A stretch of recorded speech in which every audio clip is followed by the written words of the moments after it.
Жергілікті желідегі автомобиль жолдарын жақсы жағдайдан 90%-ға дейінгі деңгейге жеткізу бойынша жұмыстарды белсендіру туралы 2019 жылы паритетті негізде республикалық және жергілікті бюджеттен 150 миллиард теңге бөлу қарастырылған. Ағымдағы жылы біз қымбат күрделі жобалардан салқын ресайклинг экономикалық орташа әдісіне көшетін боламыз.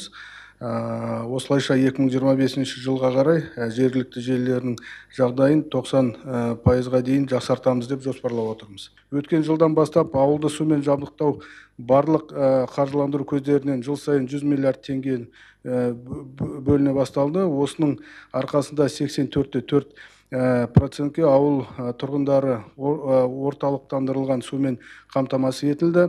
Инфрақұрылымды дамыту экономика өсімі бар негізгі желілерде көзделеді. Қазіргі уақытта елді мекендерге арналған өңірлік стандарттар әзірленіп жатыр. Олар жобаларды іске асыру барынша тиімді жоспарлауға мүмкіндік береді.